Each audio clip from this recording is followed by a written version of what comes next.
Oh my God. Oh, look.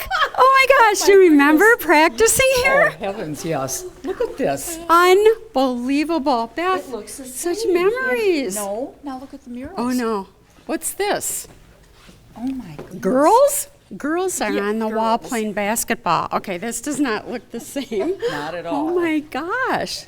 Beth, did you ever play sports? No. No, we were all in did. We were all Parkettes. dancing. We were all busy here. Yes. Oh, look, they have a new logo too. Yes, they do. Isn't that nice? Black doors. They didn't have black doors, but they do have, there's the water bowl Yep. and the door. Water bowl door, water bowl door, water bowl door.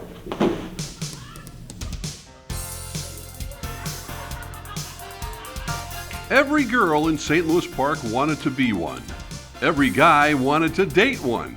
I know, I'm Mark Rosen, St. Louis Park High School class of 1970. I wanted to date a Parkette, but I didn't have a TV show yet, so I couldn't even get one to go to Beek's Pizza with me. The Parkettes were everything. They got to perform at school sporting events. Go Orioles! Back in the day, they became official cheerleaders for the Lakers and then the Vikings. They performed in Europe and Latin America. They were on TV in England and Mexico and even Ted Mack's Amateur Hour. They performed in the Tournament of Roses Parade and all 4 Viking Super Bowls. It all started in 1956 when 3 St. Louis Park High girls saw the dance line from Minneapolis Roosevelt at the state basketball tournament. They thought that would be a good idea to have at Park. They approached the local dance teacher, Mrs. Fran Libby. She bought the idea, and so did the administration at Park. There were 16 girls that first year. Remember those outfits? It was the era of Elvis. The Parkettes made their debut on December 7, 1956, at an Orioles basketball game against the dreaded Edina Hornets. Soon, the Parkettes added the annual school talent show and the Aquatennial Parade to their schedule. In 1959, the Parkettes got a big gig, cheerleaders for the Lakers NBA team. Yes, the Los Angeles Lakers started in Minneapolis, hence their name, duh. Being a Lakerette paid $5 a game. Max Winter owned the Lakers. He sold the team to Bob Short, who moved them to LA in 1961.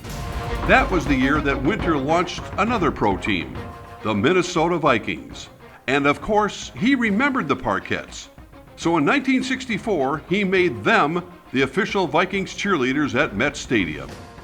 Parkettes remember the frigid Sundays as much as they remember Mrs. Libby and her strict demerit system. If you were late, sick, or forgot part of your costume, you got demerits.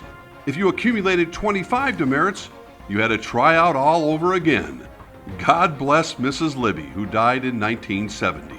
She was to the Parkettes what Bud Grant was to the Vikings. Mrs. Libby was as tough as nails. She was the drill sergeant that you feared and really hated, but don't you think that in the end, we really gained we really discipline? learned discipline and timing and practice. And responsibility. Yes, I think she affected all of our lives in the end. She really did. Yeah. And she created successes. We didn't know it back then, but we do today and appreciate her. Very much so. Eventually, Tony Swigum was selected as the new director. For more than a decade, she continued the Parkettes' distinctive style forged by Fran Libby, kick-line choreography, and colorful costumes. And over the years, those Parkettes' costumes were something to behold. It wasn't just Vikings games and St. Louis Park sporting events. The Parkettes traveled the world, performing for the troops in Germany, at the Club La Roca on the French Riviera, on the BBC telly in London, at a hospital in Hawaii for Vietnam vets. Trips were an annual highlight for the Parkettes. Africa, Venezuela, Jamaica, Panama, you name it. No wonder I couldn't get one to go to Beek's Pizza. In 1970, the Parkettes were so excited to perform at their first Super Bowl. The bus broke down, the Vikings lost, and we cried all the way home. There were 3 more Super Bowls for the Parkettes, and unfortunately 3 more losses. Too bad the Vikings haven't been in a Super Bowl since 1977. Now, a year after the Vikings moved into the Metrodome, the team ended its affiliation with the Parkettes. The girl next door wasn't the ticket in 1984. The Parkettes didn't dress like the Dallas Cowboys cheerleaders.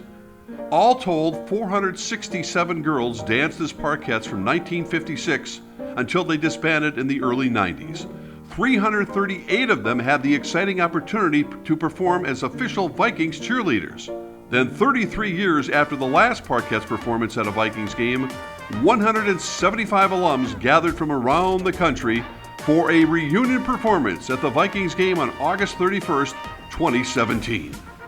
What an honor! What good times! What a legacy!